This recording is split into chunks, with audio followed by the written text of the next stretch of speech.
Did you ever stop and wonder if you could be related to everyone with your last name? Just think if you're a Lincoln, how you'd be congratulated if Honest Abe were someone you could claim. To clear up any mystery, just check your family history. Genealogy's the name of the game. Now some ancestors you'll find you want to hide, but most of them will fill your heart with pride. Oh, your family tree, your family tree. Check your genealogy, find who was who and how who came to be. On your family, family, family, family tree. Hello and welcome to the Genealogy Radio Show, the radio show that is keeping you in the loop, which is broadcast from Radio Kirkabashkeen every Thursday afternoon, and this show is also repeated out on Sunday afternoons and is available for podcast. So for this week's radio show, we're going to be looking at a very famous case in history, the sinking of the Titanic, and we're going to start with Ailbhe this week. She has quite a lot of information on the Titanic.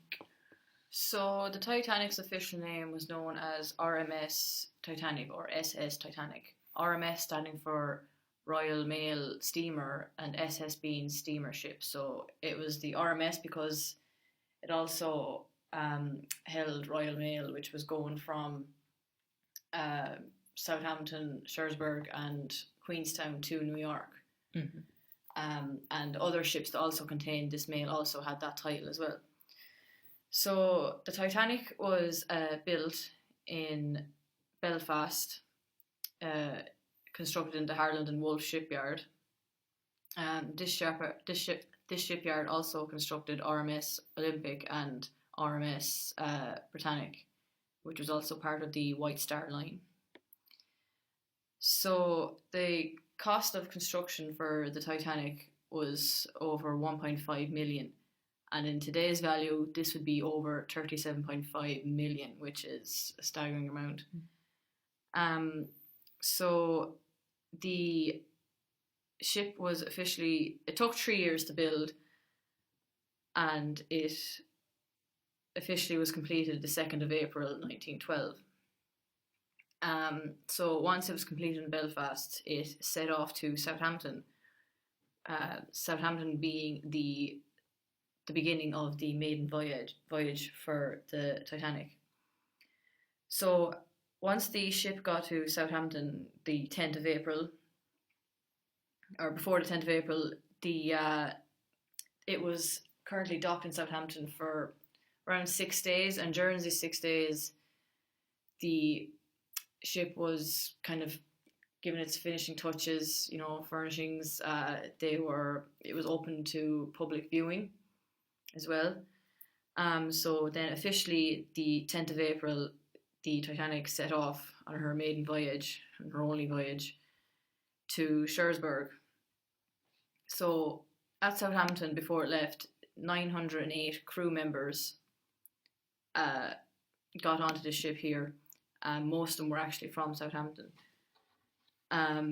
Overall, 920 people boarded the ship here in Southampton, and this included first class, second class, and third class.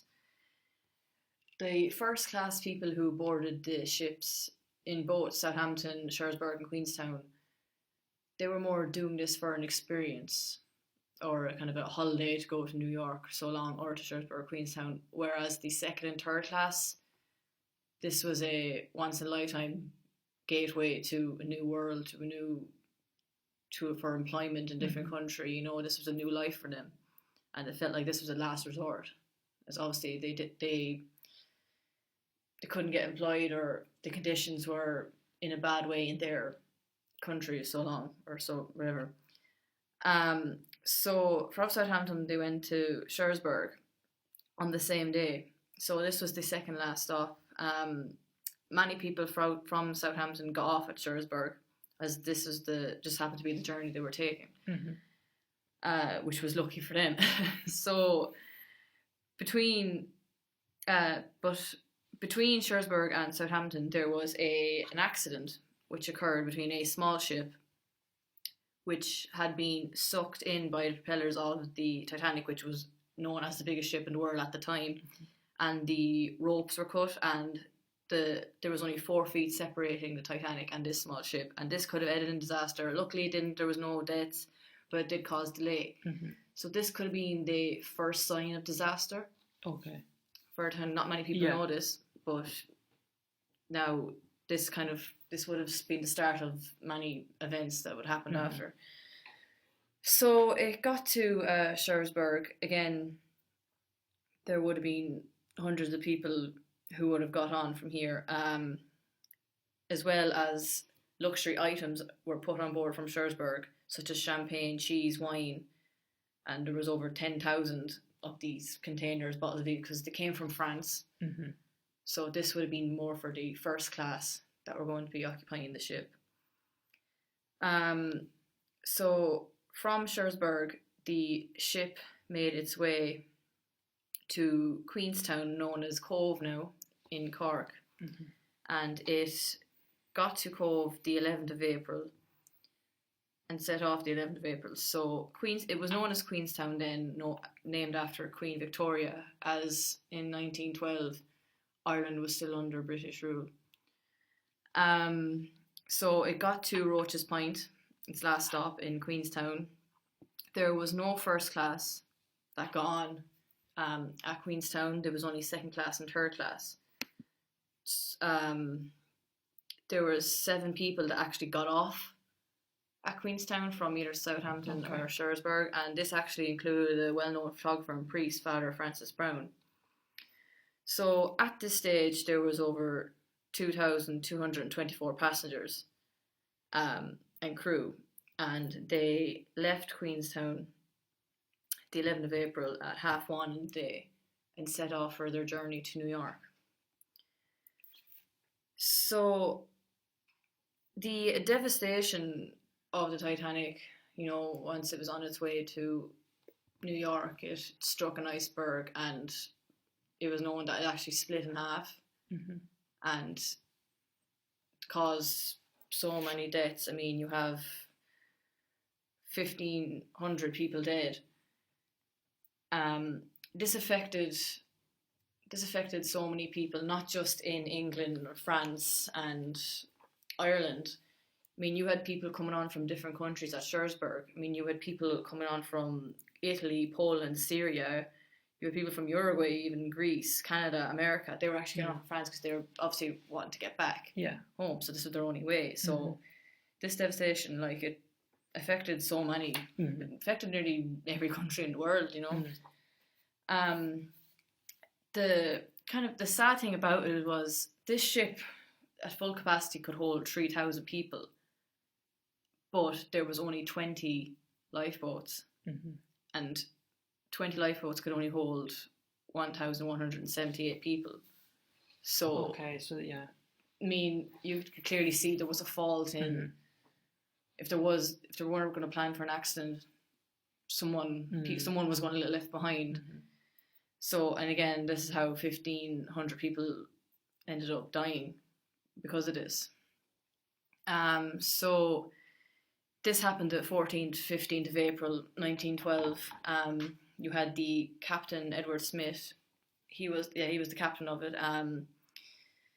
He went down as well with the ship. You had other crew members as well. And there was this kind of thing where children and women, when it first happened, people were kind of scrambling for lifeboats, were jumping in. Eventually it became organised and they were putting children and women first, so on. But I think kind of towards the end of whatever, people were kind of just grabbing onto anything at this stage. And they didn't care. They just wanted to get out of the ship. So when the construction of the ship went on for 3 years, which was fairly short period of time, for that period of time, for the biggest ship of the world at this time, it was over 50,000 tons, so the construction of the ship would have actually caused major employment for Ireland at this time and other countries that were importing materials and so on. So, like you had factories in Ireland who were making linen, carpets, other furniture, so on. And you like another example of this is a carpet factory in Ailbhe. Now, Ailbhe is in County Laois, not a sea county whatsoever. Yeah, very much inland. Yeah, it's probably the most inland you can get. Yeah. But because of the vast scale of the ship, and there would have been need for so much carpet and flooring and so on, nearly every factory at this time in Ireland was being used for the Titanic. So in it's like they would have made meters and meters of carpet for this and linen so long, and this would have employed lots of people in the town and surrounding areas. And this would have been happening in most counties that had factories, furniture factories, so on. So with this, because there were so many people that were on board at the time, it actually, you can trace back who was on it, whether first class, second class, third class, whether they survived or not. And this is accessible through the full passenger list on Encyclopedia Titanica. So for kind of a family ancestry viewpoint, this includes the name, age, class, where they boarded, their gender, their occupation on the ship, and whether they survived or not. Okay. It's easy accessible, easy to view. It's very handy. So this could be used for if you want to trace back, if you had a family member, if you hear a story or something, you want to see is it true or not. It will show every official member that boarded, no matter what class they were, their occupation, so on. So Owen has kind of the effects of the Titanic in later years. Yeah, I have a small bit of information. In terms of Britain and America, it's not really until the 1950s that the story of the Titanic really starts to be told. There's evidence, particularly with the onset of World War I in 1914, that the Titanic, its sinking and all that, it kind of gets lost because there's so much news being occupied by World War I. And then even in the interwar period between World War I and World War II, there isn't many stories being told of the Titanic.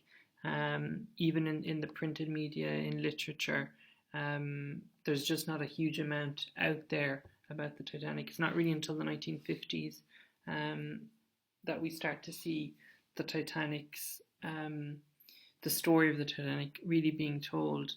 And there's been evidence as well that there were attempts to even alter the perception of the disaster, and I suppose who was, culpable, what was the causes, who was really responsible for overseeing, or the lack of oversight, I suppose, when the ship did hit the iceberg. And this is attributed to both the Titanic's builders, Harland and Wolff, and its owners, White Star Line. I suppose there would have been, a reluctance to, admit if there were any oversights during its construction. I mean, you had the 20 lifeboats for over 3,000 people. You knew it was not going to work no matter exactly. What. There was a clear lack of thought that went into that in alone in itself. And I mean, there was such a shock at the time. It was something that was classed as the kind of unsinkable ship, ironically, and yet it did sink. And so the shock of this was that the immediate kind of reaction was sort of not necessarily to explain the event, but even to try and reconstruct it. And I suppose there were many shipping interests who lobbied against any sort of films or broadcasts of the Titanic's failures. Sort of up until the kind of 1950s, we just don't see any recognition of the scale of what happened. So also it was it was a shipwreck at the bottom of the ocean floor, and it remained there until the September of 1985. So we have the researcher Bob Ballard and his crew discovered the wreck of the Titanic about 350 miles southeast of Newfoundland in Canada. And since then, there have been 4 more expeditions which have visited the Titanic. So this would have obviously given people a much greater understanding of the scale of the ship, and even more insight into, I suppose, what would have contributed to it hitting the iceberg and those other factors. Yeah, it's going okay. So the main structure of the ship is still there. It's just with, again, as I was saying, with the research that was going in and people looking around it and so on, like many valuables and stuff have been taken up, ones that they discovered and they've been evaluated and so on. So we've been speaking to you about the history of the Titanic. So now it is a good time to let you know about the 2 different visitor centres which are available to the public. So the first one is the Titanic Belfast Centre, which is a fantastic amenity in Belfast City. And there's also the Cove Titanic Experience, which is in Casement Square in the heart of Cove Town. So in Cove, you have the original White Star Line ticket office, and this is a building steeped in history dating back to the early 19th century, and it's the departure point for many thousands of White Star Line passengers, as you say it was at that time. It's a very family-oriented centre. Upon arrival, you receive a boarding card with the details of one of the 123 passengers who came to the White Star Line ticket office in 1912. These were the final passengers to join Titanic in her last port of call in what was known at the time as Queenstown. You get a guided visual journey to board the ship, the Titanic, for her maiden voyage to New York. So here at the centre you can learn about life aboard the ship, the conditions and the differences between first and third class. The guided element has a collection of audiovisual presentations and storyboards explaining the events which lead to the tragic sinking. So you finally, at the end, you learn the fate of your passenger that you received at the start of the tour. So it's quite a personal experience, really, in contrast to the one in Belfast, which is very overall of the whole Titanic. And also there are a selection of interesting artefacts in Cove from the Carpathia, the Odell family collection, and some original pieces from the White Star Line fleet of the early 20th century. So it's a very interesting centre that we have in Cove, and there's also, as those of you who may know or may not know, the Titanic Belfast Centre as well. It's quite a large building. It has 9 different galleries that really explore all aspects of the Titanic, and it really gives you a well-rounded experience of what it was like to be on board the ship. And is the world's largest Titanic exhibition, and certainly the best experience that you can get. The exhibition takes visitors on a journey through the life of Titanic, from her conception in Belfast in the early 1900s, through her construction and launch, to her famous maiden voyage and subsequent place in history. Artefacts which are here in Belfast from the Titanic's lifespan, such as the famous Harland and Wolff, the White Star China. There's a promotional brochure from the ship's maiden voyage, and also full plans for the creation of the ship from the White Star's Naval Architects Department. So you really get a full extent of what it was like being on board the Titanic.